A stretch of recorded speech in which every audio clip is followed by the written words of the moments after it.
they are dangerous and may cause different types of the diseases. So immunity is the protective mechanism of the body, and so either it is humoral or cellular. So whenever there is production of the antibody, it is called as the humoral response. And when cells are involved in development of the resistance or development or neutralization of the antigen, that response is known as cellular response. So cellular response is due to the chemicals which are produced by the cells. For example, different types of cytokines like interleukins, interferons. So these are involved and they neutralize or they degrade the antigen. So thus immunity is nothing but a resistance against different types of foreign materials entered into the body. So this resistance or this type of the immunity is generally a protective immunity. So we all know that the immunity is always for the protection. Now today we are going to study the unit 4 from your paper 9th, immunology. So that I will present here.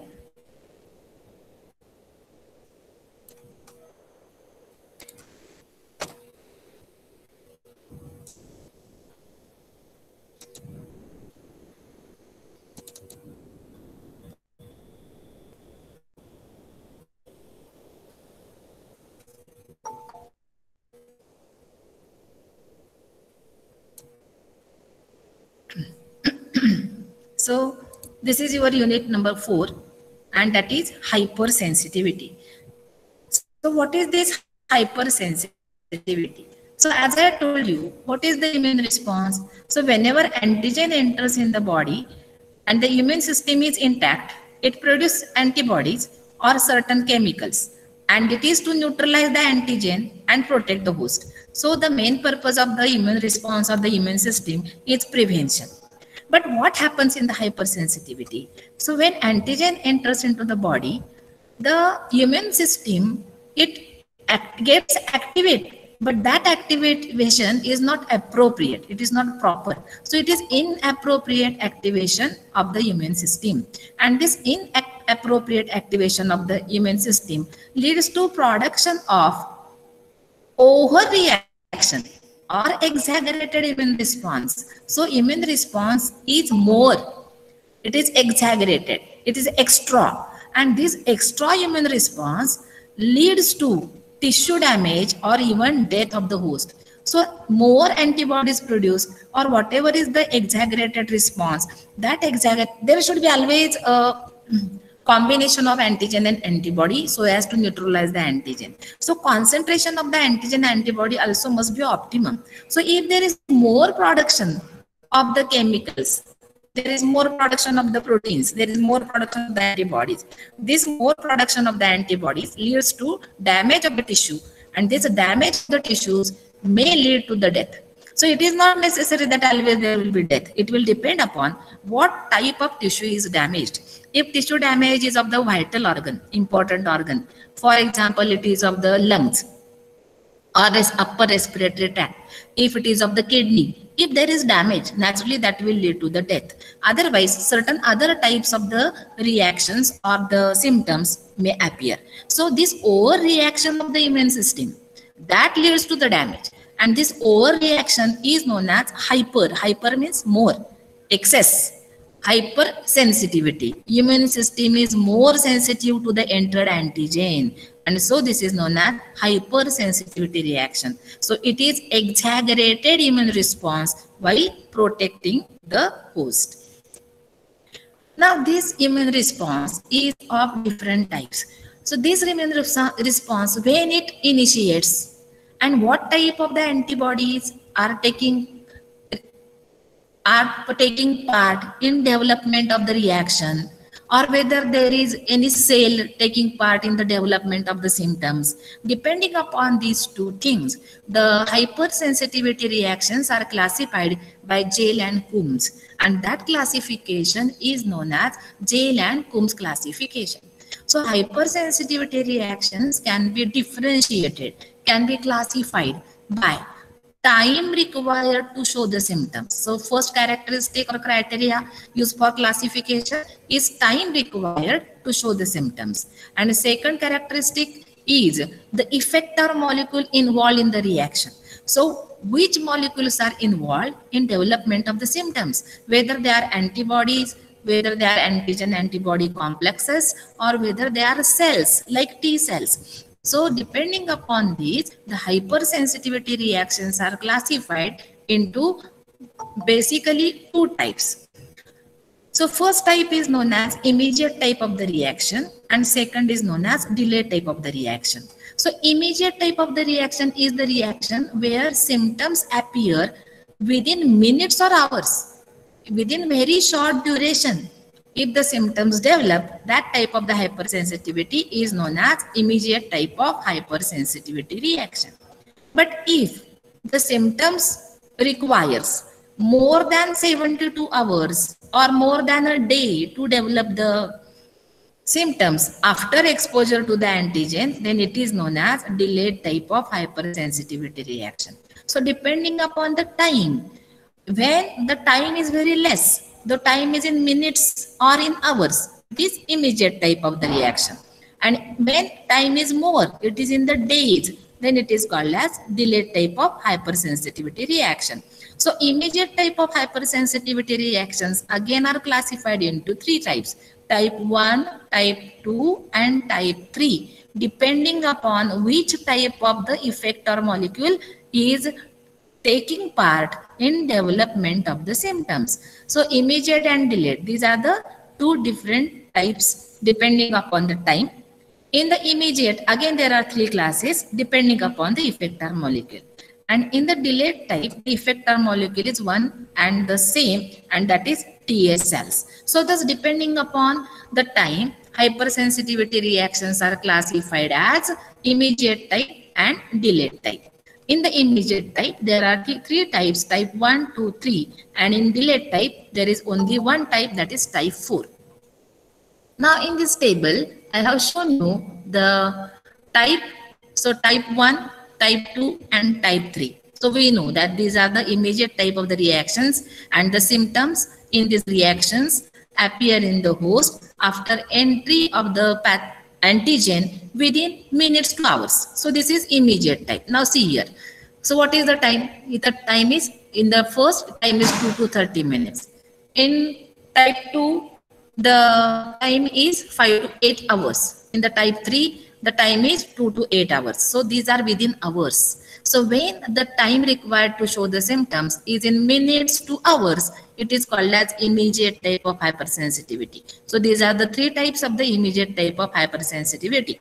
And when the time required to show the symptoms is more than 24 hours, means it is in days, then it is called as a delayed type of hypersensitivity. So delayed type of hypersensitivity is also known as cell-mediated hypersensitivity, because the effector molecule is sensitized Th1 cells. So here the cells are taking part in development of the reaction.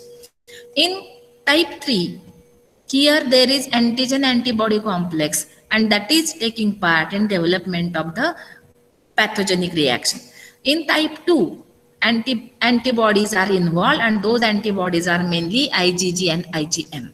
And here which are antibodies? In the type 1, in type 1 it is also antibody mediated, and the antibody is IgE. So thus depending upon the time required and to develop the symptoms, and depending upon the effector molecule taking part in the reaction, Jay and Coombe classified the hypersensitivity reactions into two categories: immediate type of hypersensitivity reaction and delayed type of hypersensitivity reaction.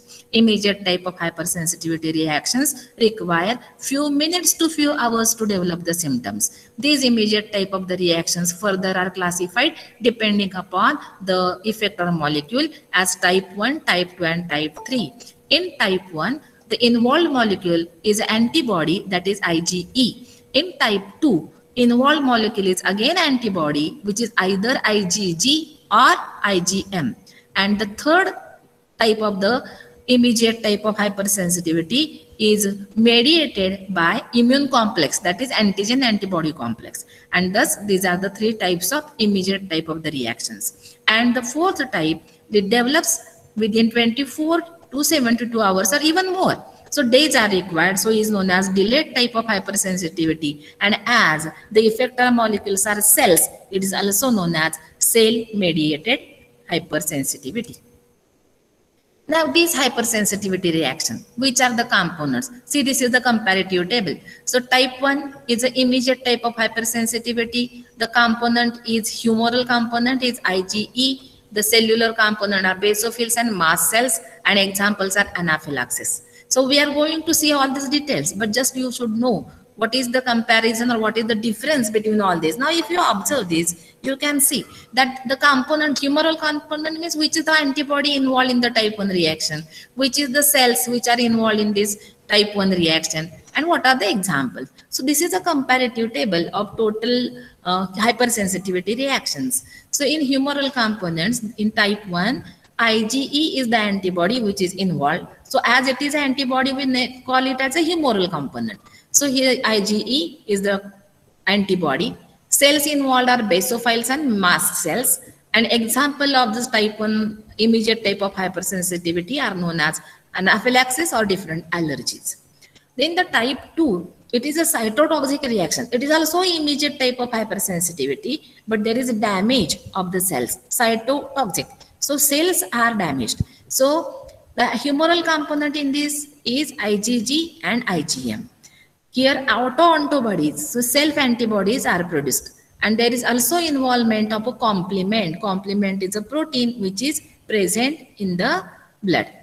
Cells which are involved are mainly macrophages. And this is the example, autoimmune hemolytic anemia.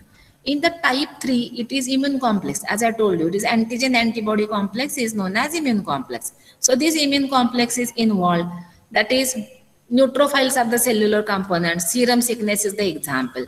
In type 4, that is delayed type, cells are involved, so there is no any humoral component involved, no antibodies involved. That is important. In the first 3, antibodies or antigen antibody complexes are involved. Here no antigen or antibody complex or even antibody is involved. Only the involvement of the cellular components, that is T cells and macrophages. The example is contact dermatitis or tuberculosis. So thus this is the difference between all the 4 types of the hypersensitivity reactions. Now how this immediate type and delayed type of hypersensitivity differ from each other. So as we know, it is immediate. Immediate means which takes place very quickly or rapidly. As the time required is very less, it is within minutes to hours. It appears and recedes quickly. It develops quickly. It develops very slowly and it remains for longer period. So in immediate hypersensitivity, it is induced by antigens or haptens by any route. Means antigen can enter through the respiratory tract, it can enter through gastrointestinal tract, it can enter to skin. So by any route, the antigen can enter in the immediate type of hypersensitivity reaction. While in delayed type of the hypersensitivity reaction, the antigen or allergen has to enter into the blood. So it should be induced either by infection or injection of antigen intradermally or with adjuvants or by skin contact. So it should enter intradermally at least. Here there are different types of the routes. So it should enter into the blood via the injection. Then immediate type of hypersensitivity is by circulating antibodies, and these are present and responsible for the reaction. In delayed type of the hypersensitivity reaction, circulating antibodies may be present and but they are not responsible for any of the reaction. So there is no involvement of the antibody. So an immediate type of hypersensitivity is mediated by antibodies. Delayed is mediated by cells. Immediate hypersensitivity, as it is by antibody, it can be passively transferred with serum. Now what is passive transfer? You might have studied active immunity and passive immunity in SYBSC. So we know that the passive immunity is nothing but the ready-made antibodies which are present in the blood plasma or which are present in the blood serum. So this serum which contains the antibodies, that serum can be transferred from one person to another person. Now you are well known about the plasma therapy nowadays, which is going to be used for the coronavirus or COVID-19 treatment. So when a person is getting infected by coronavirus, that person develops antibodies, and those antibodies are present in the serum or they are present in the plasma. So plasma of such persons which are already infected and are containing antibodies, that plasma can be removed from that person and can be given to another person, so that another person will get protection as the person will be supplied with the ready-made antibodies. That is called as plasma therapy. So it is a passive transfer. The person do not produce their own antibodies, but antibodies are supplied which are already ready-made antibodies obtained from another person. That is called as passive transfer. So as this is by antibodies, this hypersensitivity can be developed in a person which is not already hypersensitive to any allergen. म्हणजे काय होतं की समजा एक B हा एक person आहे, ए हा पर्सन आहे. ए हा पर्सन आहे, त्याला हायपर सेन्सिटिव्हिटी रिॲक्शन झालेली आहे की समजा त्याला पोलन ग्रेन्सची अलर्जी आली आहे.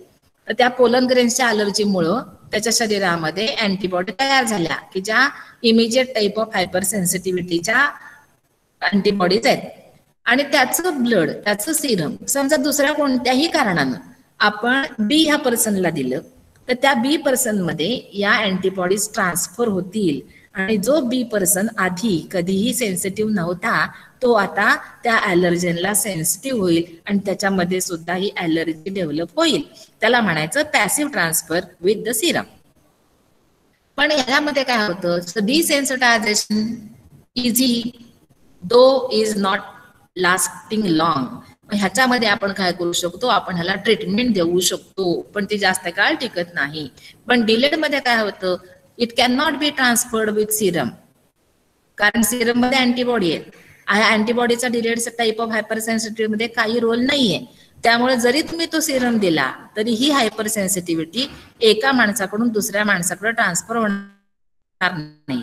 पण जर त्या लिम्फोसाइट्स दिल्या, टी लिम्फोसाइट्स दिल्या, डिलेड हायपर सेन्सिटिव्हिटी असणाऱ्या माणसातल्या टी लिम्फोसाइट्स काढल्या, काढल्या आणि बी ला जर दिल्या तर बी पण डिलेड टाईप ऑफ हायपर सेन्सिटिव्हिटीचा पर्सन होऊ शकतो. Immediate type of hypersensitivity can be transferred by transfer of the antibodies through the serum, and delayed type of hypersensitivity can be transferred by lymphocytes from the serum, from the person. And this desensitization so is very difficult, but just halatar it is having long lasting effect. So these are certain differences in the immediate type of hypersensitivity and delayed type of hypersensitivity reaction. Now we will go towards the details of type 1 hypersensitivity reaction. This type 1 hypersensitivity reaction is known as anaphylaxis. So what is anaphylaxis? This is an example of type 1 hypersensitivity.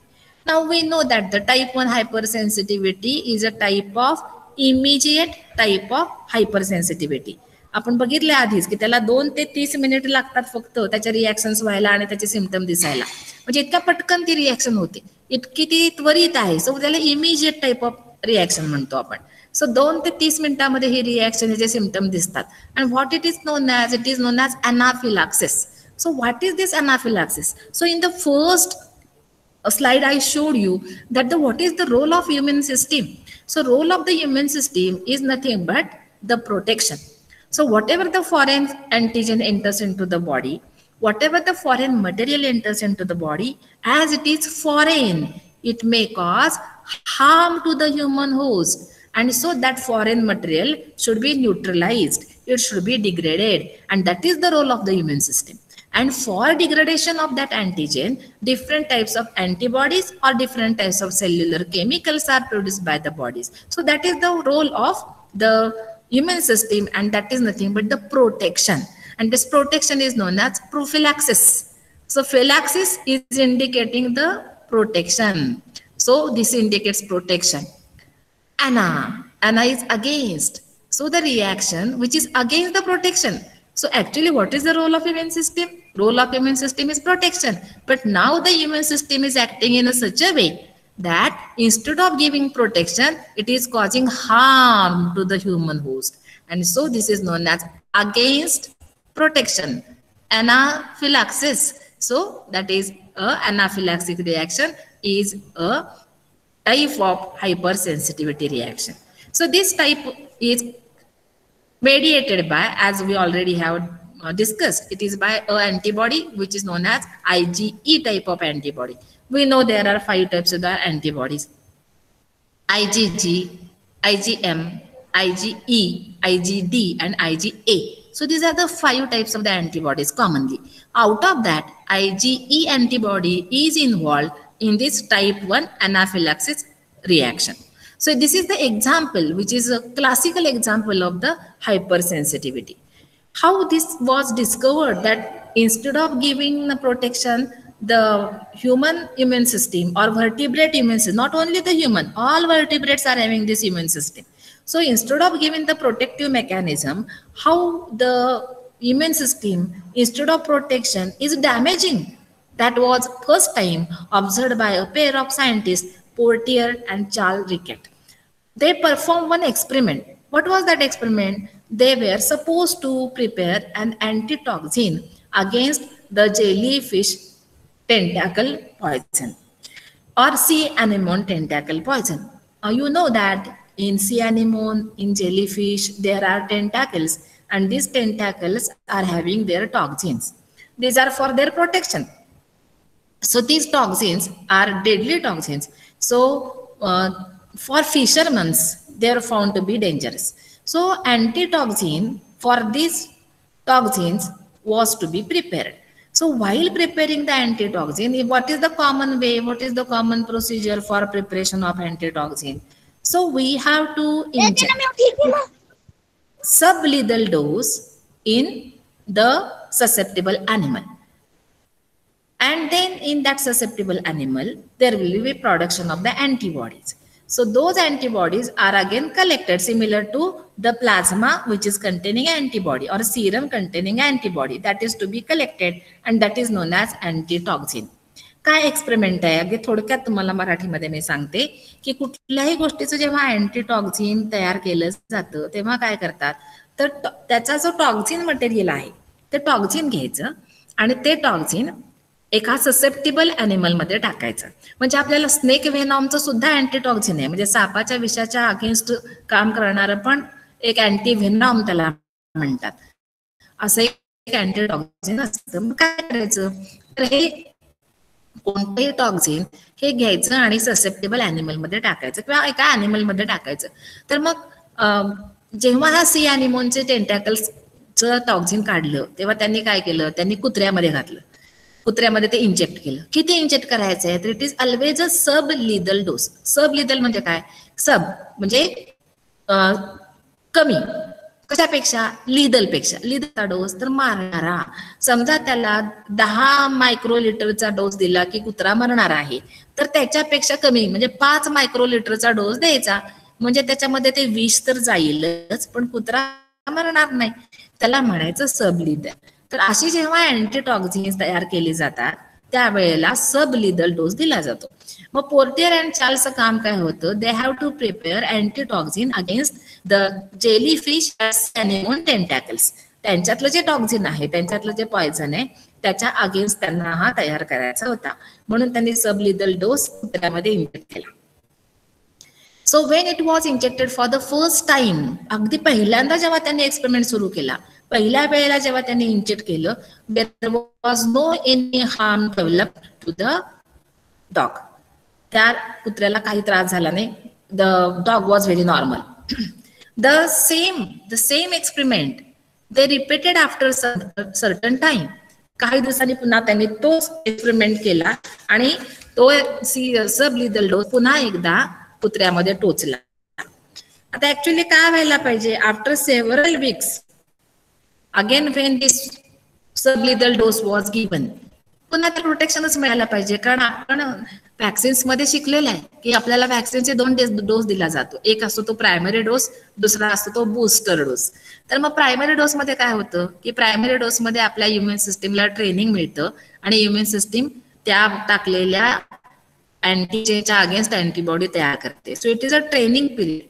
आणि मग जेव्हा पुन्हा एकदा आपण जास्त क्वांटिटीमध्ये तेच vaccine देतो, त्यावेळेला ऑलरेडी इम्युन सिस्टीमला ट्रेनिंग मिळालेलं असल्यामुळं ती भरभर रॅपिडली आणि जास्त प्रमाणामध्ये rapidly and in large quantity त्याच अँटीबॉडी तयार करते आणि म्हणून होस्टला प्रोटेक्शन मिळतं. This is the actual mechanism. त्यामुळे आता काय व्हायला पाहिजे होतं, पहिल्यांदा त्यांनी अगदी सबलिथल डोस दिलाय.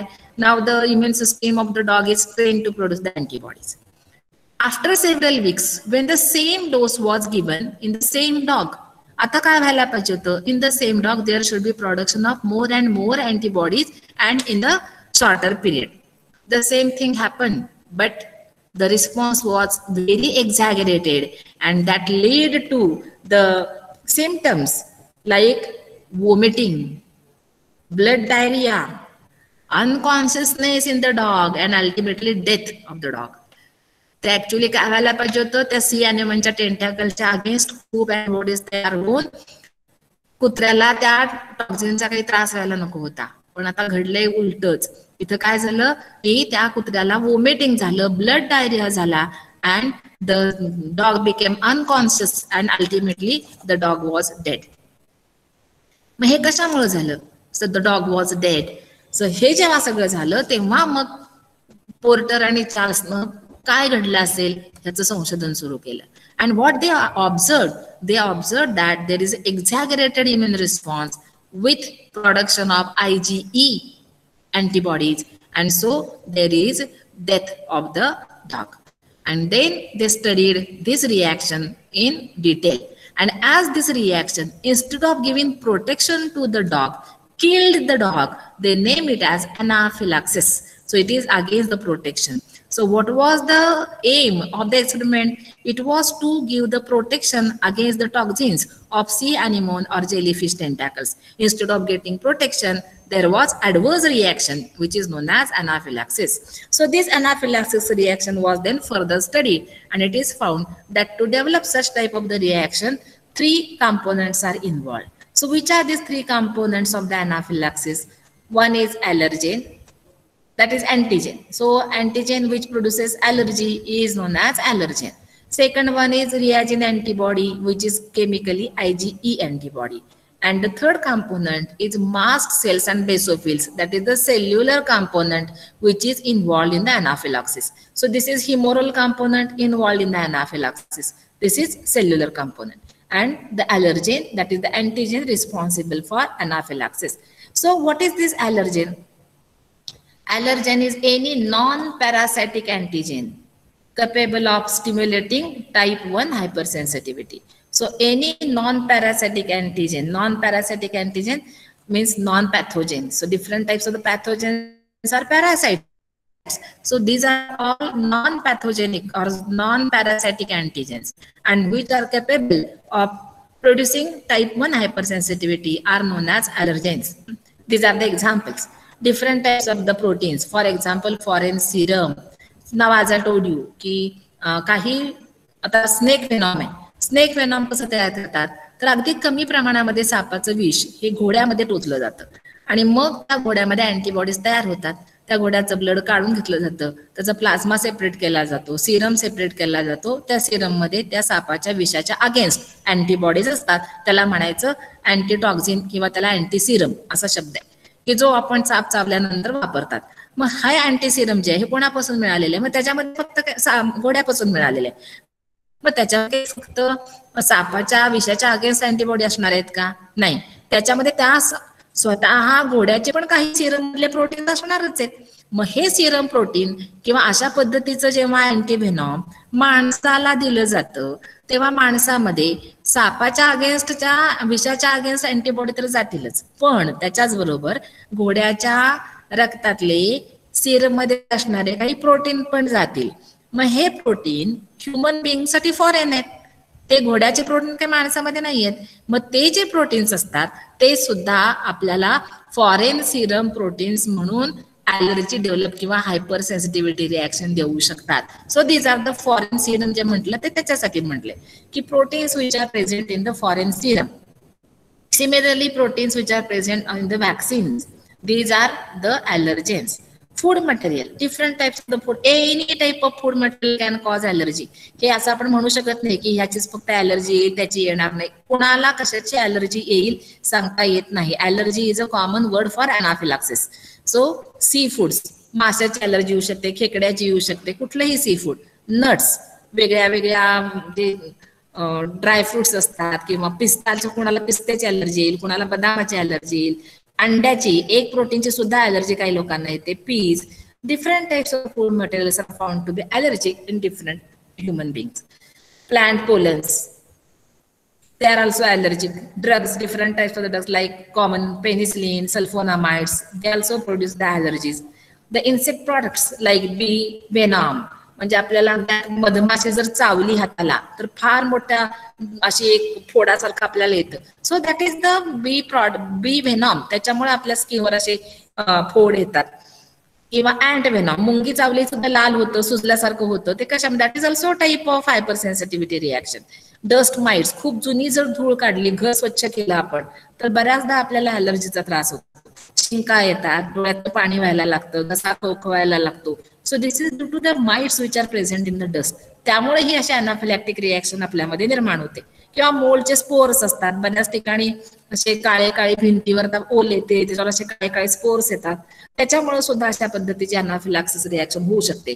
ॲनिमल हेअर्स, कुत्रा मांजर जर घरामध्ये असेल आणि त्यांना जर आपण फार जवळ घेत असू तर हे हेअर्स आपल्या अंगावर पडतात, आपल्या श्वसन अप्पर रेस्पिरेटरी ट्रॅक मध्ये जातात आणि they may also cause the anaphylactic reaction. So most allergic response occur on the surfaces of mucous membranes in response to allergens that enter in body either by inhalation or ingestion. म्हणजे काय होतं तर हे जे सगळे responses कशामुळे येतात तर the reaction is always taking place on the mucous membranes. आपल्या ज्या एंट्री पॉइंट मधून हा ॲलर्जन आत जातो, ज्या ट्रॅक्ट मधून जातो, suppose it is in the upper respiratory tract. So the reaction will take place in the mucous membranes of the nostrils or trachea. So if it is inhaled, the mucous membranes in the upper respiratory tract, they are involved in such type of the reactions. त्यामुळे mucous membranes or the allergic response occur on the surfaces of the mucous membrane in response to allergens that enter in the body either by inhalation or by ingestion. This allergenicity depends upon the dose, sensitizing route, adjuvant, and genetics of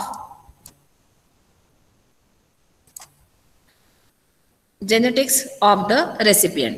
आता ही reaction कशावर अवलंबून असणार आहे तर एखादा ॲलर्जेन हा ए ह्या व्यक्तीसाठी ॲलर्जिक असेल तर तो बी साठी असेलच असं नाही. मग हे कशावर अवलंबून असतं तर सगळ्यात महत्वाचं म्हणजे depends upon the genetics of the individual. प्रत्येकाच्या जेनेटिक्सवर अवलंबून आहे. So it will depend upon the genetics of the individual. हे झालं इंडिव्हिज्युअल बद्दल. पण तेच it will also depend upon the dose, किती प्रमाणामध्ये ॲलर्जेन शरीरामध्ये शिरलाय. सेन्सिटायझिंग रूट, जर तो ॲलर्जेन समजा पोलन ग्रेन्स आहेत तर पोलन ग्रेन्स ॲलर्जिक कधी होतात, हायपर सेन्सिटिव्ह कधी होतात, वेन दे आर इनहेल्ड. जेव्हा ते अप्पर रेस्पिरेटरी ट्रॅकच्या थ्रू जाणार आहेत त्याच वेळेला फक्त ते ॲलर्जी डेव्हलप करणार आहेत, तेव्हाच ते अनाफिलॅक्टिक असणार आहेत. पण ते जर आपण खाल्ले तर काहीही होत नाही. म्हणजे कशावर अवलंबून झालं, एक म्हणजे जेनेटिक्सवर अवलंबून राहिलं, दुसरं ॲलर्जेन किती प्रमाणामध्ये गेलाय त्याच्यावर अवलंबून आहे, आणि तिसरं it is dependent upon from which route it is entering inside the human host. So depending upon all those things, this allergenicity is the ability to develop anaphylactic reaction is dependent upon. म्हणजे ॲलर्जेन हा सगळ्यात महत्वाचा component आहे अनाफिलॅक्सिस मधला. नंतर दुसरा जो component आहे that is the antibody IgE, which is known as reagent type of antibody. हे नेम कोणी दिलं त्याला? Reagin. Reagin is a reacting with allergen. So reagin, allergen बरोबर रिॲक्ट होणारी antibody, that is reagin antibody. This was named by Prausnitz and Kustner. आणि कोणती ते antibody? So reagin type of antibody is nothing but IgE type of the antibody. So what is the difference between this normal IgE and reagin antibody? मग ह्याच्यामध्ये काय आहे तर IgE possess additional C region. तुम्हाला आता आठवत असेल की वाय शेप तुम्ही काढता नेहमी अँटीबॉडीजला, तर वाय शेप मध्ये काय आहेत? पहिले जे दोन वायचे वरचे दोन आर्म्स आहेत त्याला आपण काय म्हणतो? फॅब रिजन म्हणतो. फॅब रिजन म्हणजे काय आहेत? त्याला काय आहे? ते दोन ठिकाणी काय बाइंड होतं? सो अँटीबॉडी बाइंडिंग आहे. आणि खाली FC रिजन आहे. तो जो आहे तो जो FC रिजन आहे तो FC रिजन म्हणजे तो डोमेन आहे कॉन्स्टंट डोमेन. जे दोन रिजन्स वरचे वाय शेपचे आहेत ते व्हेरिएबल रिजन्स असतात आणि त्याला व्हेरिएबल आणि कॉन्स्टंट असे दोन डोमेन्स असतात. तर हा जो FC रिजन आहे जो कॉन्स्टंट डोमेन आहे तो कॉन्स्टंट डोमेन या IgE मध्ये एक्स्ट्रा आहे. एक C रिजन ह्याच्यामध्ये ॲडिशनल असतो. So IgE possess additional C region. आता एखादा पार्ट एक्स्ट्रा झाला की ऑटोमॅटिकली त्याचं वजन वाढणार आहे. म्हणून it is having higher molecular weight than IgG. It is having additional C domain in FC region. कुठल्या रिजनमध्ये? FC रिजनमध्ये. अँड सो हे ॲडिशनल रिजन आल्यामुळं त्याचं स्ट्रक्चर, त्याचं कन्फर्मेशन बदललेलं आहे. So IgE possess additional C region and so that there is alteration in the conformation of the FC region. हे अल्टर्ड FC रिजनचा कन्फर्मेशनचा फायदा काय होतो IgE ला? तर त्याच्यामुळं it can bind to the mast cells and basophils. Mast cells and basophils are having structures or receptors which are complementary to the FC region of IgE. Mast cell आणि बेसोफिलला असे स्ट्रक्चर्स आहेत की जे FC रिजनला complementary आहेत. त्यामुळे हा complementary FC region हा mast cell आणि बेसोफिलच्या रिसेप्टरमध्ये जाऊन बसतो. हा त्याचा फायदा होतो. त्यामुळे काय होतं? ही IgE अँटीबॉडी बेसोफिल आणि मास्ट सेलला जाऊन बाइंड होते. आणखीन काय फायदा होतो? तर ही IgE जी अँटीबॉडी आहे ती सिरम मध्ये जेव्हा फ्री असते, फ्री फिरत असते, म्हणजे मास सेलला किंवा बेसोफिसला ती बाउंड झालेली नाही, अशा वेळेला तिचं हाफ लाईफ जे आहे ते अतिशय कमी आहे. 2 ते 3 दिवसामध्ये तिचं डिसइंटिग्रेशन होऊन जातं. पण एकदा का ती मास सेलला आणि बेसोफिल्सला बाउंड झाली तर मात्र तिचं लाईफ वाढतं आणि it is always for more than weeks आणि इट बिकम्स मोर स्टेबल. सो हे त्याच्या प्रॉपर्टीज आहेत की रियाजिन अँटीबॉडी केमिकली E आहे. It is having extra altered region, that is C region, and due to this additional C region its molecular weight is more, and due to this additional C region its conformation at FC region is changed, and that FC portion becomes complementary to the glycoprotein receptors which are present on the basophils and mast cells. The free IgE is having very less half life, that is 2 to 3 days, but as soon as it bounds to the basophils, its half life is in.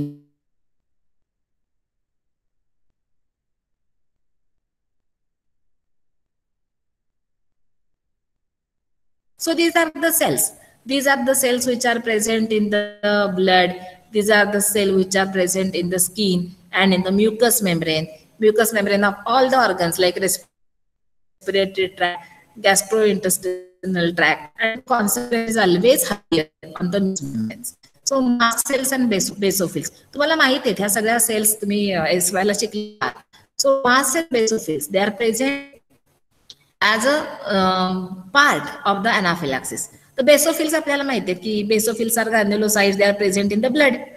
Mast cells are present on the mucous membrane. So mast cells and basophils, these are the components of the anaphylaxis. आता हे ज्या 2 sales आहेत त्याच्यामध्ये granules आहेत, and these granules contains pharmacologically active substances which are known as the mediators of anaphylaxis. मग हे जे अनाफिलॅक्सिसचे mediators आहेत हे मेडिएटर्स सगळ्यात महत्वाचे आहेत. ते result in the damage due to their certain reactive state. तर ह्या एकंदरीत अनाफिलॅक्सिसचे कॉम्पोनंट्स किती आहेत? तर 3 कॉम्पोनंट्स आहेत पहिला आहे तो ॲलर्जेन, दुसरा आहे तो अँटीबॉडी IgE आणि तिसरा आहे तो मास्ट सेल्स आणि basophils. These are the granulocyte. They contain granules and these granules are having pharmacologically active substances. These pharmacologically active substances are the chemicals which cause damage to the host. So this is about the components of anaphylaxis. Yes. Anybody? Have you any problem? So what I have explained till now is what exactly is the immune response. What is the role of immune response? What is hypersensitivity? How there is classification of hypersensitivity, which is done by Jail and Coombe. So there are three types, basically two types of the hypersensitivities, immediate type and delayed type, depending upon the time required to develop the symptoms. So immediate type of the hypersensitivity is within minutes to hours. There are three types, 1, 2, and 3. Delayed type requires symptoms to be developed for 24 hours, that is in days to weeks. So it is known as delayed type. It is having only one type, that is type 4. In the type 1, 2, and 3, the mediators or effector molecules in type 1 is IgE. The time required to develop the symptom is 2 to 30 minutes. In type 2, the effector molecule is IgG or IgM. Time required is 5 to 8 hours. In 3, it is immune complex, that is antigen antibody, and the time required is 2 to 8 hours. Type 4, it is cell mediated. The cell is T helper cell, and the time required is 24 to 72 hours. So thus, this is classification. This is the comparison of all the 4 types of the hypersensitivity reactions, which humoral component is involved, which cellular component is involved, and its examples. Then this is the comparison of immediate hypersensitivity reaction and delayed hypersensitivity reaction. And then we were introduced with the first type hypersensitivity, which is known as anaphylaxis reaction. The history of that, how it originated, the experiment which was carried out by Porter and Charles Rickett. And we also discussed which are the components involved in the anaphylaxis reaction, that is allergen, reagent antibody, mast cells, and basophils. So this is our today's lecture. Yes.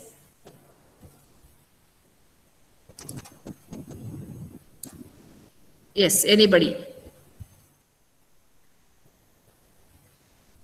Yes. Yes, unmute yourself. Unmute yourself. Unmute yourself. Who is Kedar Kumbhar? Unmute yourself. Ritu Shelar. Yes, ma'am.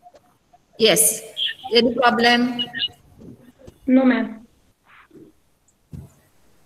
कळलं नसेल तर विचारायचं. Anybody immediately ask me if you are having any problem.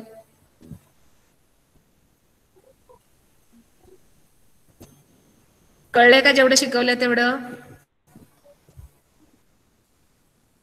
कळलं का? प्राजक्ता घाडगे. प्राजक्ता घाडगे. कळलं का प्राजक्ता? प्राजक्ता बोल. नाही प्रॉब्लेम. अगं ऐकायलाच येत नाही तुझा आवाज मला. नाही काही प्रॉब्लेम मॅडम. नीट कळालं सगळं. बरं ठीक आहे. अजून कोणाला काही प्रॉब्लेम असेल तर सांगा. ओके मग ठीक आहे. मग थांबूया आपण. उद्या परत माझं लेक्चर आहे. उद्यापर्यंत तुमचे हे सगळे बेसिक एकदा व्यवस्थित पुन्हा आठवून घ्या, क्लिअर करून घ्या. आणि मग उद्या आपण ह्याच्या पुढचं शिकूया. ओके.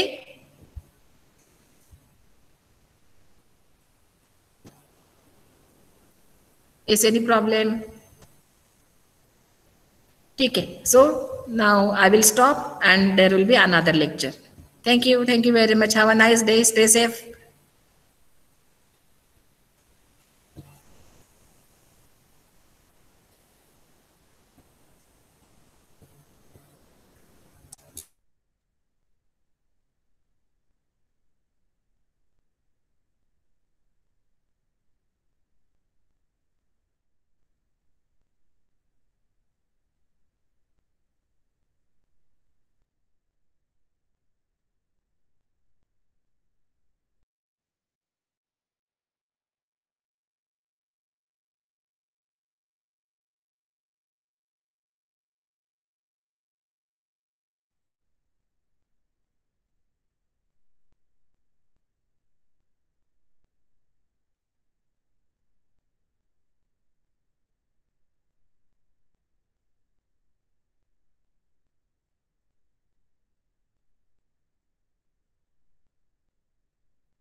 अटेंडन्स आपोआपच रेकॉर्ड होतोय का?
अगं प्रज्ञा, तिकडे थांबा ना, ते काय सांगतात ते बघा की, वाघमारे वगैरे.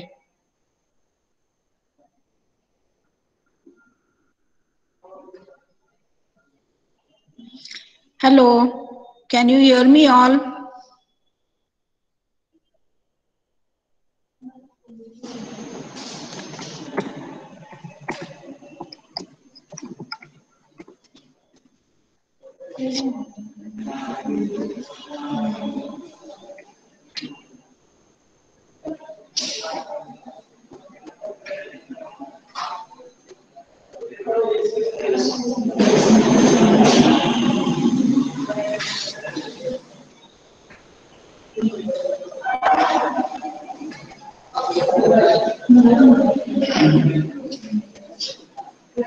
Okay.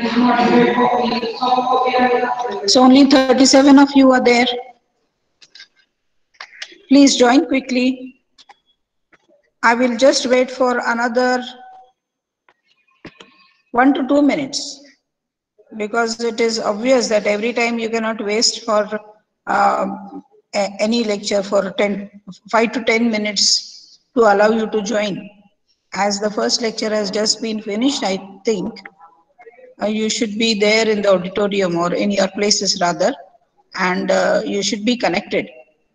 After the first lecture, then you will have rest, and then again you will join. Instead of that, see that you will be there for 2 consecutive lectures. So no one of you is unmuting. Any one of you, please unmute yourselves and speak with me. We'll have a conversation first and immediately start the lecture. Yes.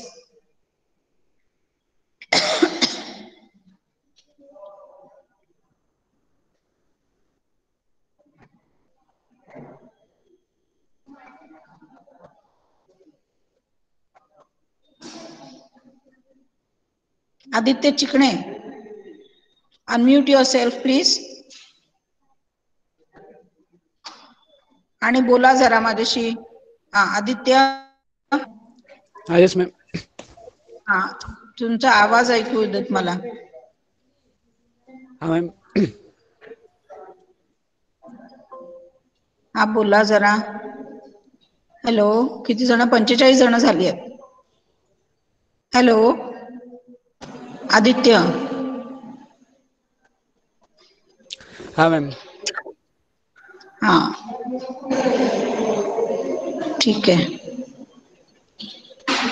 साधारणतः 45 admissions आहेत ना तुमच्याकडे? Admissions वाढल्यात आता? वाढलेत miss admissions. किती झाल्यात? किती जण ऍडमिटेड आहेत आता? फर्स्ट लिस्टला 50 होते, आता जास्त जरा झाले असतील, 20 एक वाढले असतील. लेक्चर्सला काय एवढे कमी? काय माहित, काय काय घेत असतील आता, ऍडमिशन प्रोसेस मध्ये असतील. लवकरात लवकर 3 करा. लिस्ट हा लागलेली आहे, 3rd लिस्ट पण लागलेली आहे, त्यामुळे बऱ्यापैकी वाढलेत. बर. कारण कसं आहे की कॉलेजची स्ट्रॅटेजी काही सांगता येत नाही. MSc ला सरप्राईज टेस्ट ठेवलेली होती, तशी तुमची जर ठेवली तर तुम्ही काय करणार आहात? लवकरात लवकर जॉईन व्हायचं पहा, लेक्चर्स मिस करू नका. Okay. So what I think is, we have seen about, in oncogenesis, we have seen about the first introductory lecture about what do you mean by oncogenesis, what are the types of cancers, so on and so forth. And in the next 2 lectures, we have seen about the characteristics of cancerous cells. So now I feel that at a glance or at one time, we will be revising, or at a glance we'll be seeing all the 13 to 14 properties of the cancerous cells. Is it okay for you? All of you? Yes?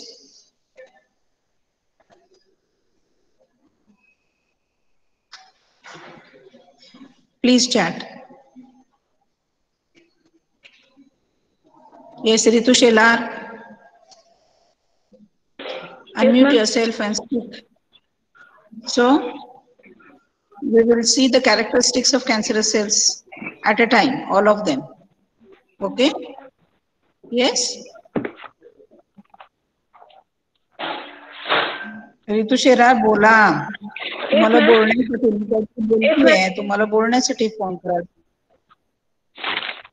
हा okay. Suggest.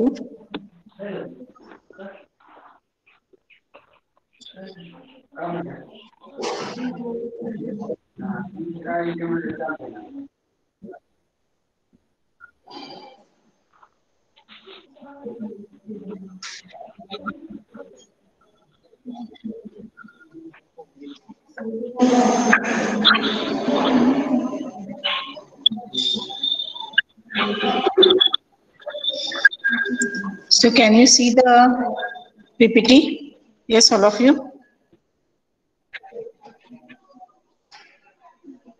Okay. So, characteristics of cancerous cells.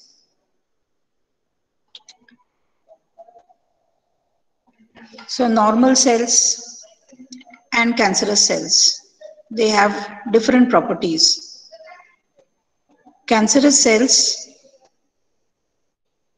they have approximately 14 to 15 Hello, ma'am. properties which are, yes. Slide दिसत नाहीये. Slide दिसत नाहीये. Okay.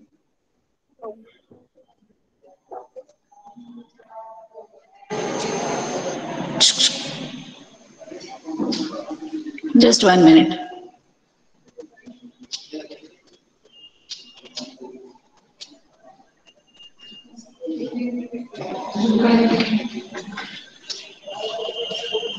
Slide का दिसत नाहीये माणूस, आणि ते दारच लावून प्रेझेंट नाव म्हटलं, दार लावून आणि लाईट लावूया तिथे.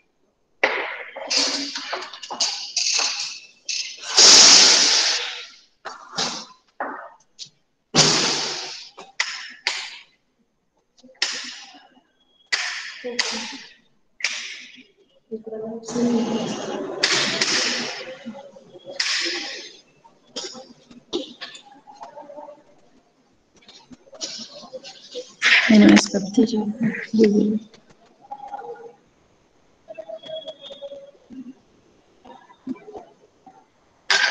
ये तो करो।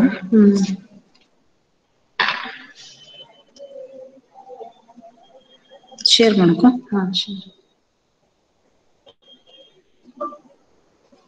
Can't share your screen म्हणतो.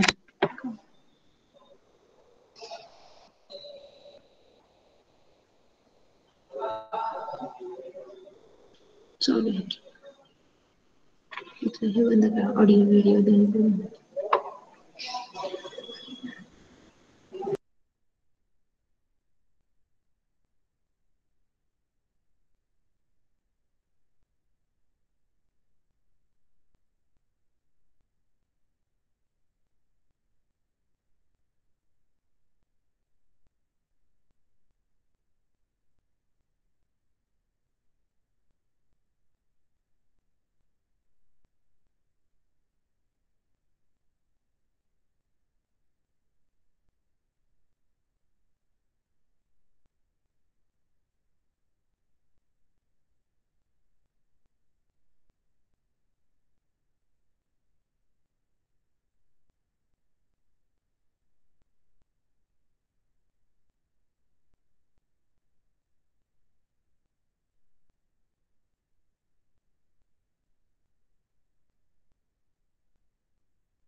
ओके. आणि परत कुठे यायचं? स्लाइड. याच्यावरती यायचं. Can you see please? Yes, ma'am. Okay. So, characteristics of cancerous cells. How many of you are there now? आता किती जण आहे तुम्ही प्रेझेंट? 52. ओके. आधीच्या लेक्चरला किती होते? तुमच्या स्क्रीनवरती दिसत नव्हतं का आधीच्या लेक्चरला?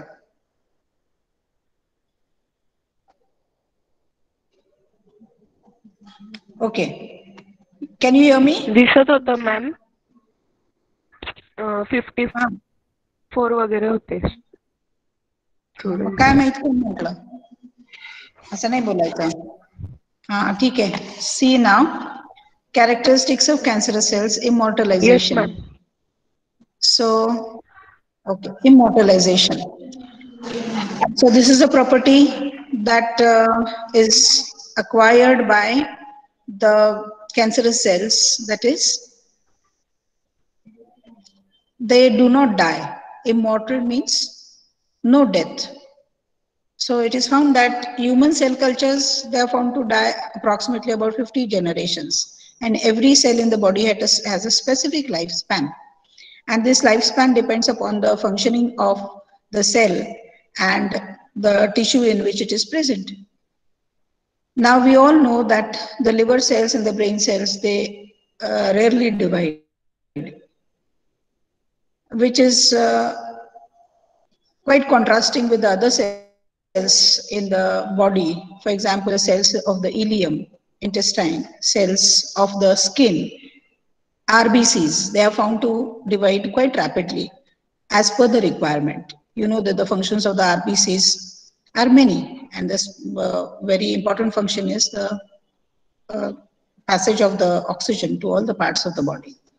So with the requirement of the body and the cells which are required by the body, the wear and tear mechanisms, the growth of the cells, the growth of the body, all the cells are programmed to divide and redivide as per the requirements of the body.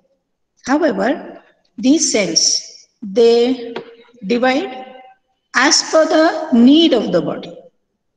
It never happens that the requirement is approximately, say, 10 to 20 cells, and the body produces 50 cells or 100 cells. In normal cells, the cells, they go on dividing with a specific phenomenon which is known as a contact inhibition phenomenon, which we'll be seeing in the Next, properties. But in the cancerous cells, it is seen that these cancerous cells, they do not show the controlled cell division. The transformed cells, they grow indefinitely, and this indefinite growth makes them immortal. Okay, so this is one property. Next property is the reduced cell adhesion. So normal cells, they are found to show stickiness or adhesiveness if grown on the nutrient medium or in the glass vessels. They tend to stick the glass vessels, they do not float. Cancerous cells show decreased adhesiveness.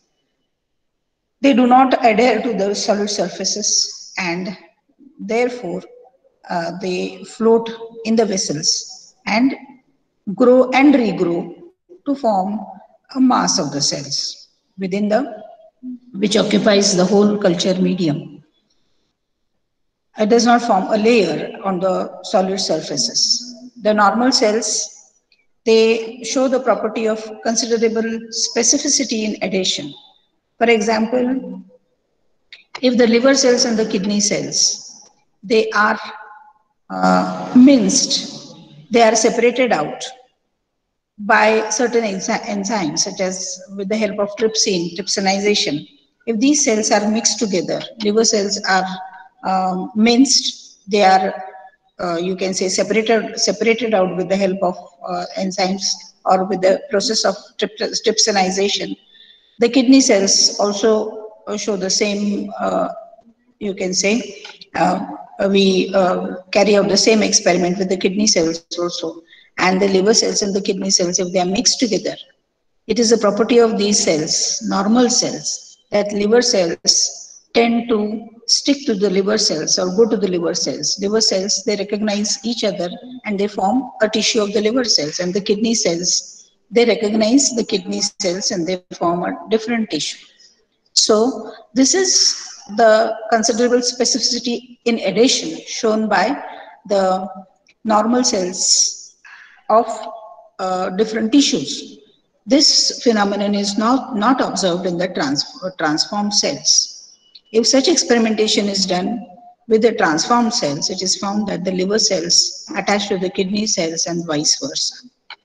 So this specifies that the cancerous cells, they show loss in adhesion, as also they lose the specificity in adhesion.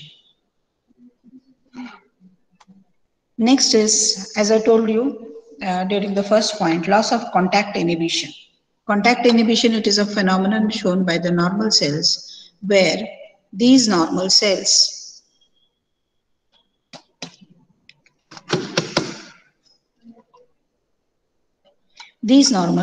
they tend to grow over the solid surfaces and form a single layer. They can recognize the boundaries of the vessels. Similarly, in the body itself, they can recognize the boundaries of the particular tissue. And therefore, they grow forming a single layer or a monolayer. Cells, even if they are grown, they fill in the gap. And when a single layer is formed, they stop growing. So you can see the total surface of the dish, bottom of the dish, it is covered with a single layer of the normal cells. However, in the abnormal cells of the cancerous cells, you can see that these cells divide, piling over each other, forming a heap of cells. They grow on each other's surfaces, and therefore they form a mass of the cells. Syllabus काढलं का म्हणजे त्याला उद्या सकाळचं 9चं एक lecture केले आणि मग उद्या त्याच्या परवापासून पण मी आपण ऍडजस्ट करूया ते नवीन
So sorry for the disturbance. As you must have heard that Doshi madam was in and she was giving instructions about the work that has to be done by the other faculty members. So sorry for the disturbance. We were at the third point, that is the cancer cells continue to divide, piling on top of each other, forming a mass of the cells. And this mass of the cell, it is known as a tumor, which is a cancerous cell. And this property is shown by the cancerous cells. Next is invasiveness, ability to invade the other tissues. This is the property of the cancerous cells. This may be due to the changes in the plasma membrane or secretion of certain enzymes such as proteases by the transformed cells, by the virtue of which these transformed cells can penetrate through the different membranes. They can penetrate through the different cells and establish themselves from one organ to the other organ, and they multiply over there. So this is the property of invasiveness shown by the tumor cells. You can see the tumor cells, some of these cells, these are the attachment sites, some of these cells, they can separate out from the tumor, and these cells, they are shown to pass through the, either through the blood vessels or through the lymphatic vessels, or they themselves have the properties of penetration to the other tissues of the other organs or the tissues of the organs, and due to the various enzymes they produce, they can penetrate inside the cells of the other organs, and there they can form the secondary tumors. That is, this process is known as metastasis. So invasiveness is another property. Next is this lower serum requirements. It is observed that the cancerous cells, they grow at quite a lower level of serum, as well as naturally they can grow at a higher level of serum also.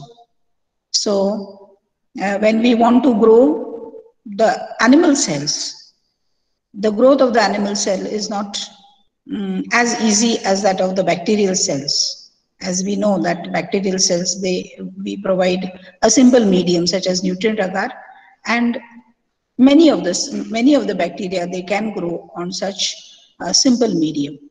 So when we grow an animal cell, the composition of the medium, culture medium of an animal cell contains many salts, and very important nutrient that is required for the growth of the cells, animal cells, is the serum. And of course, special laboratory conditions are also required for the growth of the animal cells. So not going into the details for the requirement, considering the requirement of the animal cells and the lab establishment and etc. The point here is lower serum requirements.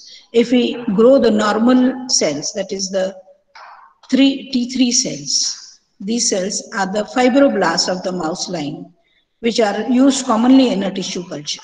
म्हणजे काय mouse line मधले fibroblast असतील आणि हे असतात आणि हे tissue culture मध्ये वापरले जातात. तर आता टिश्यू कल्चर वगैरे कशासाठी करायचं, तर as far as virology is concerned and the basics of virology is concerned, तर we know that viruses, they require living culture medium. म्हणजेच काय, त्यांना सेल्स लागतात ग्रोथसाठी. ते दुसरीकडे कुठलाही मीडियम दिलं, तसं मायक्रो ऑर्गॅनिझम सारखं न्यूट्रिएंट अगार दिलं, मॅकॉन्कीज अगार दिलं तर त्यांची ग्रोथ होत नाही.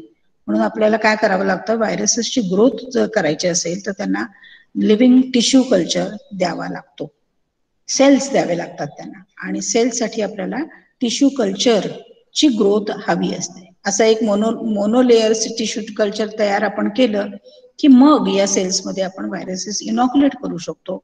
आणि अशा प्रकारचे व्हायरसेस इनॉक्युलेट करून आपण व्हायरसेस बद्दलचे वेगवेगळे हे पाहू शकतो, म्हणजे त्याचं स्टडी करू शकतो की त्याचं ग्रोथ कशी आहे, क्रॉप यील्ड कसा येतो, त्याचं स्ट्रक्चर वगैरे बघायचं असेल नंतर ते SEM ला सॅम्पल्स पाठवले जाऊ शकतात.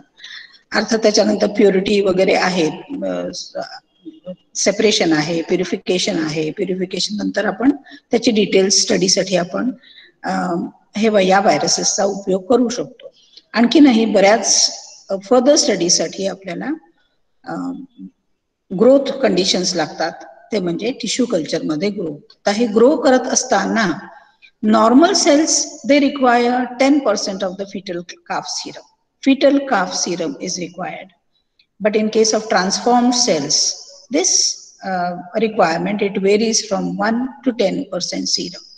For example, SV40, that is simian virus 40, this virus can grow equally well in 1% serum as well as 10% serum.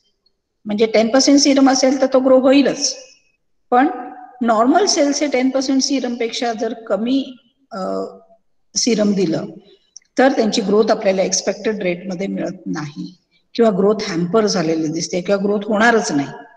पण कॅन्सरस सेल्स मध्ये मात्र आपल्याला असं दिसून येतं की 10% सीरम द्या नाही तर 1% सीरम द्या, त्यांची ग्रोथ आपल्याला कॅन्सर सेल्सची ग्रोथ ही व्यवस्थित मिळू शकते. Next point is increased sugar transport. So we all know that cancerous cells have a higher growth rate. Therefore, growth rate results in increased multiplication, which results in the increased requirement of energy and hence increased sugar transport, which acts as an energy source, is also required by the cancerous cells. Next property is selective agglutination by lectins. So what are lectins? These are the binding sites, branch chain sugar molecules, oligosaccharides on the cell membrane, and these are present on every cell. प्रत्येक cell वरती हे lectins present असतात cell membrane. But in normal cells they are present. In normal cells they are present at a specific sites. Specific site वरती हे present असतात. पण in cancerous cells they are found to be in a more diffusible manner. म्हणजे सगळीकडे हे lectins हे तुम्हाला त्याचं प्रमाण पण जास्ती असेल आणि ते डिफ्युज्ड मॅनर मध्ये सगळ्या सेल वरती त्याचं प्रमाण जास्तीत जास्त तुम्हाला दिसेल. So lectins they are used to interconnect with the cells, other cells. त्याचं प्रमाण जर कमी असेल तर नॉर्मल सेल्स हे कमी ठिकाणी इंटरकनेक्ट होऊ शकतील, पण याचं जर प्रमाण जास्ती असेल लेक्टिनचं तर काय होईल, this results in sticking of the cells, all the cells, to form a lump, to form agglutinate, and therefore selective agglutination by lectins, it is seen in case of cancerous cells. As the amount of lectins are also high, they are diffusible, they are present all over the membranes, therefore each cell will be responsible for agglutinating the other cell, forming a lump, a clump, which is an agglutinate. Next point is molecular changes in the membrane component phospholipids. So cell membranes, we all know they are made up of glycolipids, phospholipids, which in turn contain the glycolipids and the glycoproteins. Cancer cells do not differ in the glycolipids from the normal cells. Gangliosides, that is the glycolipids and the sialic acid, they are found to be reduced. in case of cancerous cells. Now, the gangliocytes are of three categories rather. That is, they include in normal cells GM1A, GM1, GM2, GM3. Normal cells. There are four types rather. Four types. And they have a particular proportion of these gangliocytes, of these components. A particular proportion is present. Whereas in case of tumor cells, it is found that GM3, या प्रकारातला जो gangliocyte आहे, it is found to have in an excessive amount in case of cancerous cells. Certain surface glycoproteins, they are found to be disappeared in case of cancerous cell. For example, a glycoprotein having a molecular weight of 46,000, it is not present in the cancerous cell. So these are changes which have been observed in the cancerous cell as compared to the normal cells.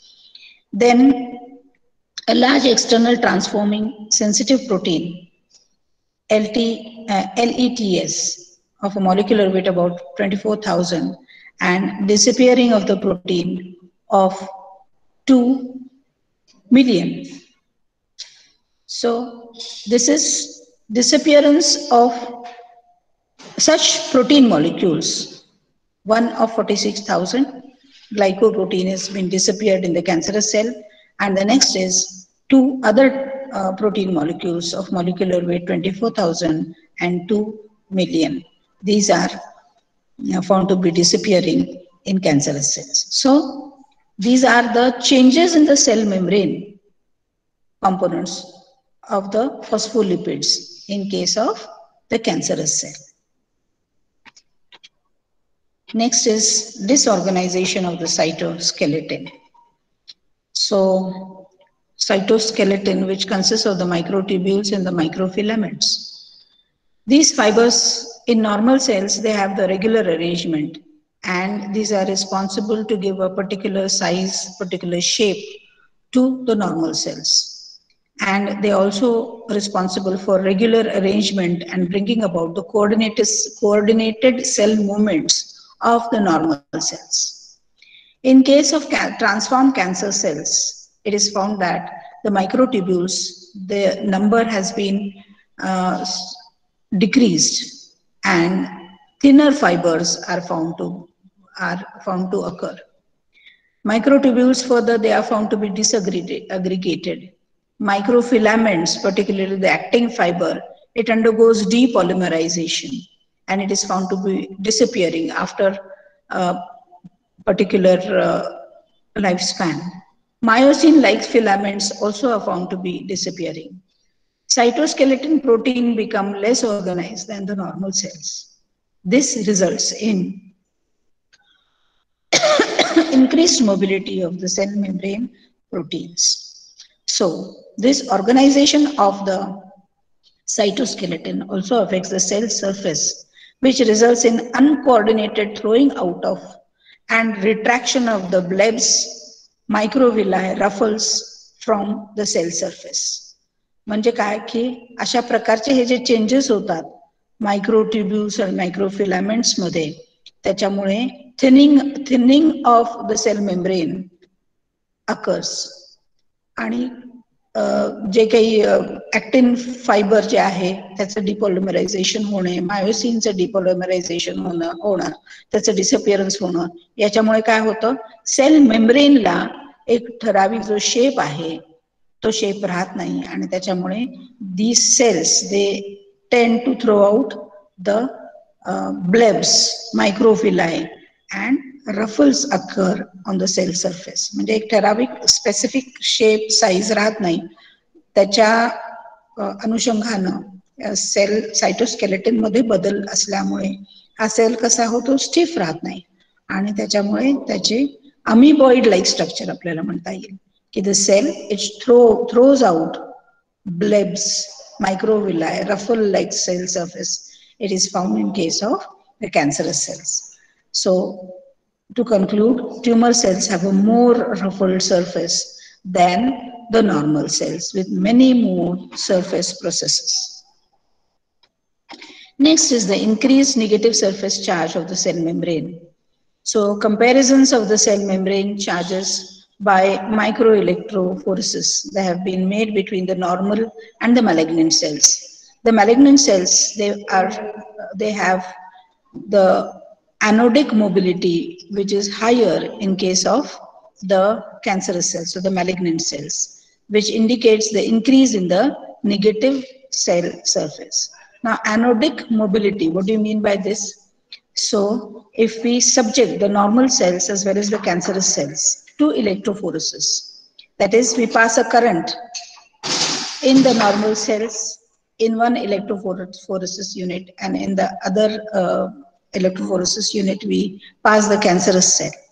So this movement of the normal cells will be depending upon the surface charges or any movement in electrophoresis. The basic principle of electrophoresis is the particles in the solution are, if subjected to an electric current, the particles in the solution, they are separated out according to the electric charges which are present. So naturally, when the electrodes are anode and cathode, towards the anode, which is the positively charged electrode, you can expect a negatively charged particle moving towards the anode, and vice versa, a positively charged particle moving towards the cathode.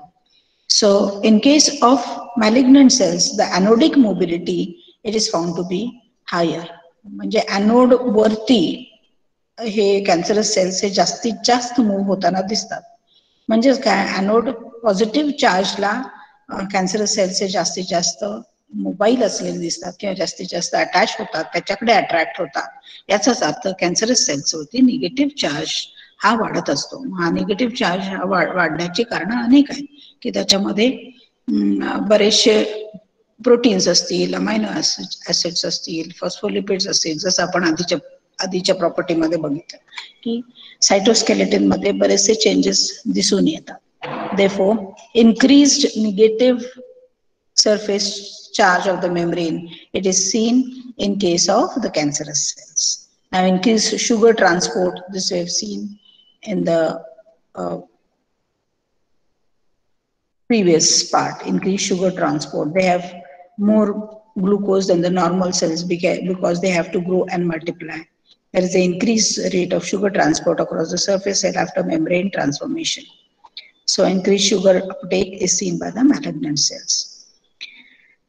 Now, defective electrical communication. So between the cells signaling occurs between the two cells. Now, a very good example as we have already seen, that is electrical communication. एक खूप छान example कोणता आहे तर passing of the message from the brain to the nerve cells and from the nerve cells to the muscles. All this, it is via an electrical communication from the nerve cells to the muscle cells. So it is the ions that play a role, and these ions send a signal to the muscles which show a coordinated movement to the orders of the brain mediated by the neurons. म्हणजे काय म्हणायचंय की normal individuals मध्ये पहा, cell to cell मध्ये तर असे signalling आहेतच, पण अतिशय साधं सोपं जर सांगायचं म्हटलं तर ब्रेन पासून एखादी ऍक्टिव्हिटी आपल्याला करायचं असेल तर brain will give the orders, brain cells. अतिशय साधी गोष्ट म्हटली तर एखादी गोष्ट लिफ्ट करायची असेल आपल्याला, तर आपल्याला ती तशी वाटणे आणि की एखादी गोष्ट लिफ्ट अप करावीशी वाटणे, आणि नंतर ब्रेननी ऑर्डर देऊन हे सगळे नर्व सेल्स कडे सिग्नल सोडले जातात, आणि नर्व सेल्स पासून मसल्स कडे सिग्नल सोडले जातात in the form of ions. आणि मग muscle cells they get the signals and they give the command that the individual should lift up a particular thing. So this coordination is between the cells. It is dependent on the electrical communication of the cells. So cancer cells, it has been found that such connections are defective. That means such cancerous transformed cells, they do not, or they are unaware of the signals given by the other body cells to itself. Therefore, they grow and regrow without the signaling from the brains, or without the signaling from the cells which are present in the vicinity. Next is aldolases. So aldolases, most of the mammalian tissue cells, they have aldolases which exist in three forms, that is isozyme A, B, and C. A and C types dominate in the embryonic tissue, while B isozyme, it is dominant in the differentiated tissue. Aldolases हे जे enzymes आहे, हे enzymes आयसो एन्झाईम्सच्या फॉर्म्समध्ये याचे तीन प्रकार आहेत. कोणते आहेत? Iso enzyme A, iso enzyme B and C. Normal individuals मध्ये काय दिसून येतं तर type A and C, it is found in the embryonic tissues, while B isoenzyme, it is found dominant in the adult in differentiated tissues. But in case of rapidly growing cancers, for example, in hepatomas, it is found that isozyme B, it is replaced by isozyme A, the embryonic form. म्हणजे normal individual मध्ये ए आणि सी types तुम्हाला embryonic tissue मध्ये दिसतात अल्डोलेसेसचे, पण कॅन्सरच्या type मध्ये काय दिसतं? फॉर एक्झाम्पल हिपॅटोमास म्हणजे लिव्हर कॅन्सर मध्ये काय आढळून आलेलं आहे की आयसोझाईम बी हा जो आहे, जो नॉर्मल इंडिव्हिज्युअल्स मध्ये आयसोझाईम बी, अल्डोलेसेसचा आयसोझाईम बी हा कुठे सापडतो तर it is dominant in the adult differentiated tissue. मोठ्या माणसांमध्ये हा आयसोझाईम बी दिसतो नॉर्मल इंडिव्हिज्युअल्स मध्ये, पण कॅन्सरस सेल्स मध्ये ज्यांना हिपॅटोमास झालेला आहे म्हणजे लिव्हर कॅन्सर ज्यांना झालेला आहे, त्यांच्यामध्ये काय आढळून आलेलं आहे? फाइंडिंग्स आहे. काय आढळून आलेलं आहे की isozyme B, it is replaced by isozyme A, which is the embryonic form of the isozyme. म्हणजे नॉर्मल इंडिव्हिज्युअल मध्ये ए आणि सी टाइप्स म्हणजेच ए टाइप हा कुठे आढळतो तर एम्ब्रियॉनिक टिश्यूज मध्ये आढळतो, पण हिपॅटोमास मध्ये बी आयसोझाईम हा दिसतच नाही. This is replaced by iso enzyme A, which is found in the embryonic form of the normal individuals. So next is the appearance of virus specific transplantation rejection antigens. So it is a property of every cell that the cell has the transplantation antigens on it, which are known as the MHC antigens or MHC complexes. थोडक्यात प्रत्येक cell वरती तुम्हाला काय दिसून येतं तर cell surface वरती काही स्पेसिफिक प्रोटीन्स असतील, काही कार्बोहायड्रेट्स असतील, आणि हे अँटीजन्स असतात किंवा हे जे मेकअप आहे सेलचं केमिकल स्ट्रक्चरिंग जे आहे ते प्रत्येक सेलचं हे वेगळं आहे. लिव्हर सेल्सचे अँटीजेनिक मार्कर्स हे किडनी सेल्सपेक्षा वेगळे असणार आहेत. प्रत्येक सेलमध्ये सरफेस अँटीजन्स जे आहेत किंवा MHC अँटीजन्स जे आहेत हे पूर्णतः वेगळे असतात. एका इंडिव्हिज्युअलच्या बॉडीमध्ये सेल टू सेल डिफरन्सिएशन तर आहेच, म्हणजेच काय, brain cells they have a surface configuration or antigenic markers which are different from all the other cells. It may be the liver cells, the intestinal cells, the heart cells, etc. So, do you understand what I mean to say? That is, every cell in the body, it has a different antigenic marker. This is within the body, and between the different individuals of the same species also. म्हणजे एकाच species मधले 2 individual जरी घेतले तरी हे अँटीजेनिक markers, म्हणजे एकाचा liver सेल्सचा अँटीजेनिक marker आणि दुसऱ्या इंडिव्हिज्युअलचे अँटीजेनिक markers कधीच सारखे नसतात.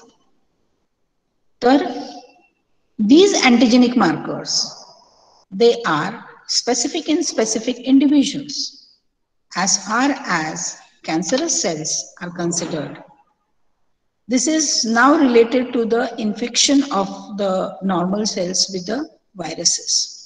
Now over here we can see that adenoviruses or papovaviruses, these are some of the viruses which are consecutively found in cancerous conditions.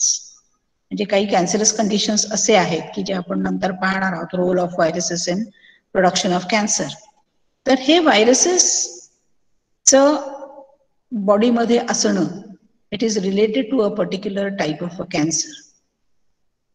So adenoviruses and papovaviruses, if they are multiplying in particular cells, what do? They project particular antigens on the surface of the cells in which they are multiplying. म्हणजे काय की adenoviruses and papovaviruses काय करतात, तर त्यांचा एक T antigen म्हणून असतो. हा टी अँटीजन हा काय करतात, तर ज्या सेल्स मध्ये ते ग्रो होतात त्या सेलच्या सरफेसला हा थोड्याफार प्रमाणामध्ये हा टी अँटीजन हा काय म्हणतो अँकर केला जातो. This is a part of the life cycle of this viruses. म्हणजे काय की ॲडिनोव्हायरसेसचं ज्या सेल्समध्ये मल्टिप्लिकेशन होतं किंवा पॅपोवा व्हायरसेसचं मल्टिप्लिकेशन झालं की मल्टिप्लिकेशन करत असताना हा जो टी अँटीजन आहे जो तयार होतो सेल्समध्ये, ज्याच्यामध्ये त्यांनी इन्फेक्शन केलेले आहे त्या सेल्समध्ये हा तयार होतो, तो थोड्याफार प्रमाणामध्ये काय केला जातो, तर ज्या सेलमध्ये हे व्हायरसेस मल्टिप्लाय होत असतात त्या सेलच्या सरफेसवरती हे अँटीजन्स राहतात. तसंच एप्स्टाईन बार viruses, EB viruses, they contain EB nuclear antigens, EBNA, which are present in the cells. Now, आता काय होतं, हे अँटीजन्स आले तर हे अँटीजन्स काय असतात, नॉर्मल सेल्स मध्ये हे अँटीजन्स असायचे काही कारण नाही. तर आणखीन एक प्रॉपर्टी आहे आपल्या नॉर्मल सेल्स मधल्या इम्युन सिस्टीमची. तर आपली जी इम्युन सिस्टीम आहे ती इम्युन सिस्टीम जनरली म्हणजे हेल्दी इम्युन सिस्टीम असेल तर ती इम्युन सिस्टीम काय आपल्या सेल्स विरोधात कधी अँटीबॉडीज जनरेट करत नाही किंवा सेल्स जनरेट होत नाहीत आपल्या सेल्सच्या विरोधात. असं तुम्ही कधी ऐकलंय का?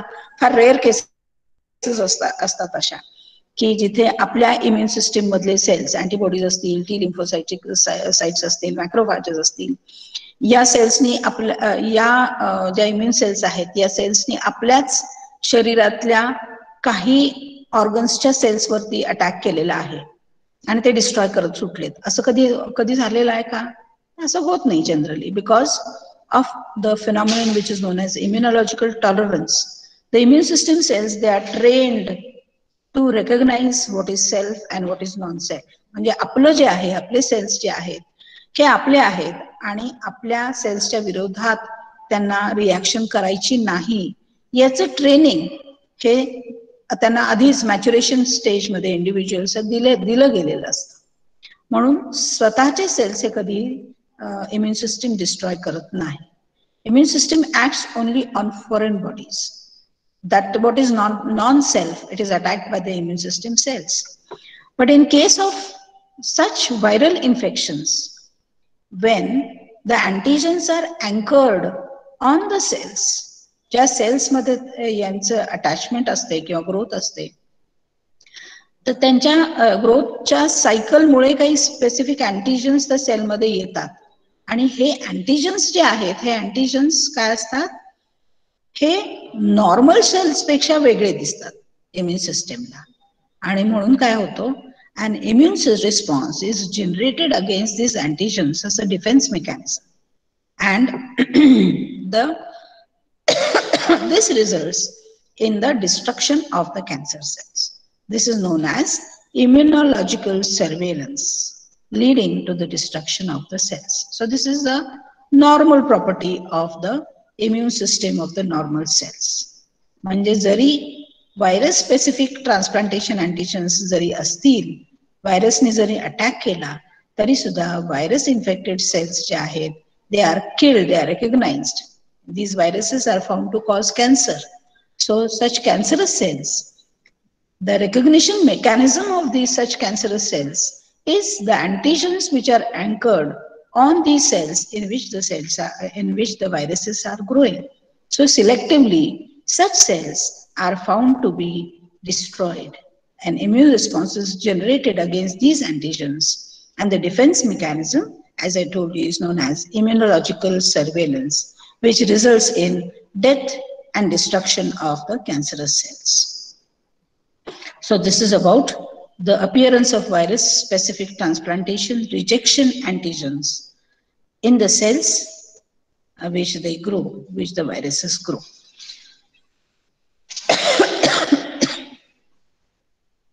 Next is the increased secretion of the proteolytic enzymes. So proteolytic enzymes, specifically plasmin, a type of a proteolytic enzyme having a molecular weight of about 76,000. It is found to remove many proteins projecting from the cell surface. And this removal of such proteins from the cell surface, one of the effect of removal of such proteins is this proves to be a signal for the cell to divide and redivide. म्हणजे काय की एखादा cell normal signalling डिव्हिजनचे सोडून, cell डिव्हिजनचे सोडून ज्या वेळेला unlimited growth कडे त्याचं डायव्हर्शन होतं, तर this acts in you can say at many levels. One of the part is that the cancerous cells, they secrete specific proteolytic enzymes. For example, a plasmin, which has a molecular weight of 76,000, it acts on certain proteins which are projecting from the cell surface. And हे proteins the cell surface वरचे जर remove झाले तर तो cell कसा होतो, तो cell जो आहे की ज्याचे प्रोटीन्स रिमूव्ह झालेले आहेत, ज्याचे प्रोटीन्स काढले गेलेले आहेत, तो सेल आता कसा होतो, तो सेल हा कंटिन्युअसली डिवाइडिंग अँड रिडिवाइडिंगच्या फेज मध्ये जातो. म्हणजे नॉर्मल सेल जो काही सिग्नल्स, म्हणजे हे प्रोटीन्स कसे असले पाहिजे, ते सिग्नलिंग प्रोटीन्स असले पाहिजे किंवा सिग्नलिंग प्रोटीनचे रिसेप्टर साइट्स असले पाहिजे की जे सिग्नलिंग प्रोटीनचे रिसेप्टर साइट्स हे सिग्नल जे असणार आहेत ते त्यांना मिळाले की सेलचं डिव्हिजन होणार आहे. तर अशा प्रकारे जर नॉर्मल सेलवरचे जर प्रोटीन्स आहेत की जे receptor sites for signalling proteins हे जर ऍक्ट होणार असतील आणि ते जर सेल डिव्हिजनचे सिग्नल देणारे जर प्रोटीन्स असतील आणि असे प्रोटीन्स जर डिस्ट्रॉय केले गेलेले असतील प्रोटिओलायटिक एन्झाइम्सनी, तर the cells no longer are now in a position to receive the signals from the signaling molecules to divide. मग किंवा या बदलामुळे काय होतं की असा सिग्नल सेल्सला मिळून जातो की they should divide and it is not necessary for them to obey the signals of the normal cell division. So such removing of the protein molecules may, you can say, enhance the cellular division, may give a signal so that the cells now enhance the cellular division, which results in uncontrolled growth of the cells.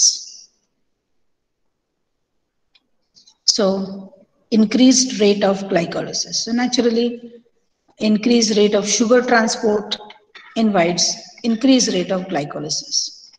म्हणजे काय, cancerous सेल्सची जो growth जास्ती असेल तर त्याची energy requirement जास्ती असणार. Energy requirement meet करण्यासाठी किंवा ती पुरवण्यासाठी शुगर मॉलिक्युल्स जास्त घेतले जाणार, शुगर ट्रान्सपोर्ट जास्त होणार आणि शुगर ट्रान्सपोर्ट जास्त झाला तर इन्क्रीज रेट ऑफ ग्लायकोलिसिस हा तुम्हाला आढळून येणारच आहे.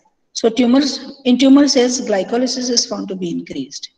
Oxidative, that is aerobic respiration, is depressed, and increased lactic acid production in tumor cells is found, which is corresponding to the increased uptake of the glucose. So this was experimentally proved in 1920 by Warnberg. Scientist Warnberg proved this. So higher energy requirements of actively dividing cancer cells results in the cell adopting anaerobic glycolysis as a supplement to normal aerobic respiration. Okay, so increased rate of glycolysis is also seen in case of the cancerous cells. So in general, the characteristics of cancerous cells, we have seen approximately 16 properties of the cancerous cells. Okay, so in one lecture we have accounted about 16 different properties which the cancerous cells show in contrast to the normal cells. So I think this subtopic of properties of the cancerous cells has been covered by me, and please, you can put on your audios and videos, video calls also. म्हणजे काय थोडक्यात तुमचे video आणि audio हे चालू करा बाळांनो. तुम्ही कोण कोण आहे तर दिसू दे मला. चला, घाडगे शिवानी म्यूट ऑफ करा. श्रद्धा शेलार, येस. प्राजक्ता घाडगे, yes yes. All of you या. चला जरा स्क्रीनवरती दिसू देत ना मला. लिवायची माझी मुलं कोणती आहेत ते तरी दिसू दे मला. श्रद्धा शेलार, चला. Yes, good. हा, आता एसवायची मुलं दिसायला लागली बघायची टीव्हीला. ओळखायला यायला लागलं. येस. संयोगिता साळुंखे, गुड. कोण आहे? आदित्य चिकणे आहे का? गेला? जॉईन व्हायचं. आदित्य चिकणे कुठे आहे? आहे का? आहे ना. कोण आहे तिकडे? कोण आहे? फार कोण आहे? I can see over your 50 participants.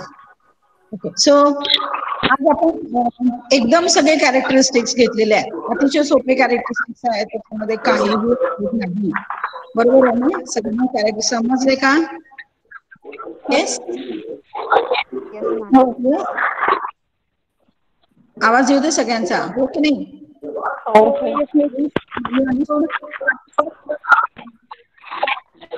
मला आवाज नाही येते. समजलं? Okay. So send your messages if you have understood. Yes, understood. म्हणून पाठवा in your chat boxes. Last type if you have understood. Understood असं म्हणून मेसेजेस द्या. येस. परत बघा, प्राजक्ता घाडगे अंडरस्टूड म्हणून. Yes yes. मेसेजेस पाठवून ते तुला. Rutuja Dange, she has left also.